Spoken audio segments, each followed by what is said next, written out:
যেদিকে চোখ যায় মনে হবে যে এটি একটি মরুভূমির কোনো একটি বালু চর। আসলে এটি কোনো মরুভূমির বালু চর নয়, এটি বালু চর। তবে এই চরটা হচ্ছে জাদুকাটা নদীর। এই যে ব্রিজটা দেখতে পাচ্ছেন, এটা জাদুকাটা নদীর উপরে কাঠ এবং বাঁশ দিয়ে নির্মিত একটি ব্রিজ।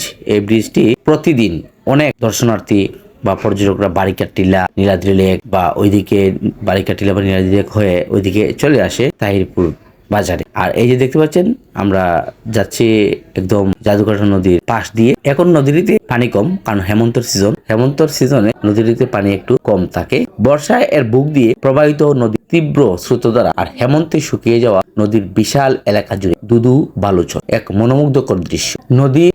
নদীটিতে রাতে মেঘালয় থেকে নেমে আসা বালি আর পাথরের কারণে নদীটি সম্পদশালী ও এর সবুজাভ স্বচ্ছ পানি পর্যটকদের বিশেষভাবে করে।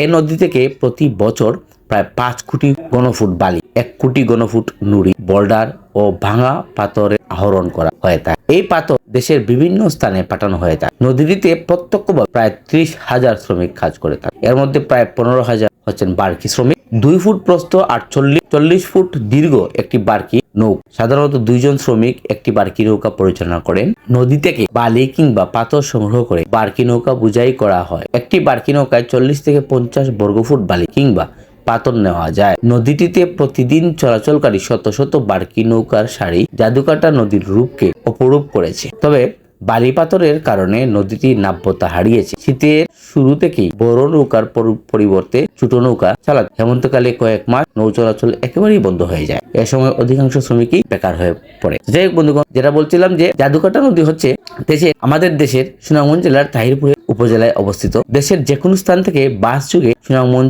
এসে টেম্পু, সিএনজি নৌকা যুগে আপনি জাদুকাটা নদীতে যেতে পারবেন। ভারতের মেঘালয় থেকে উৎপন্ন হয়ে জাদুকাটা নদীটি তাহিরপুর উপজেলার উত্তর পূর্ব প্রান্ত দিয়ে বাংলাদেশে প্রবেশ করেছে। নদীটি বাংলাদেশ সীমান্তের প্রায় 5 কিলোমিটার ভেতরে উপজেলার ফাজিলপুর নামক স্থানে নাম দিয়েছে রক্তি। এখানেই নদীটি বৌলাই নদীর সঙ্গে মিলিত হয়। বৈচিত্র্যময় মনোহর রূপের কারণে পাহাড়ি নদী জাদুকাটাকে দেশের অন্যতম সৌন্দর্যের নদী হিসেবে বিবেচনা করা হয়। জাদুকাটা নদীটি অপারে মেঘালয়ের বিশাল পাহাড় আর এপারে তাহিরপুর উপজেলার সীমান্তে অবস্থিত সুদৃশ্য বারেক টিলা, আর এই বারেক টিলার পাশ দিয়েই নদীটি বাংলাদেশ সীমান্তে প্রবেশ করে। এ কারণে দুই দেশের সীমান্তে নদীটি অপরূপ দৃশ্য ধারণ করেছে। মনে হয় জাদুকাটা যেন নৈসর্গিক সৌন্দর্যের লীলাভূমি। মেঘালয়ের খাসিয়া পাহাড় হতে বয়ে চলে জাদুকাটা নদীটি প্রায় 20 মাইল পর্যন্ত গিয়ে রক্তি নামে সুরমা নদীতে এসে মিলিত হয়েছে। নদীর এক পাড়ে দেখা যায় সবুজ বৃক্ষরাজিময় বারেক টিলা ও অন্যদিকে খাসিয়া পাহাড়। বন্ধুগণ, আমার এই ভিডিওটি ভালো লাগে থাকলে অবশ্যই লাইক, কমেন্ট করবেন এবং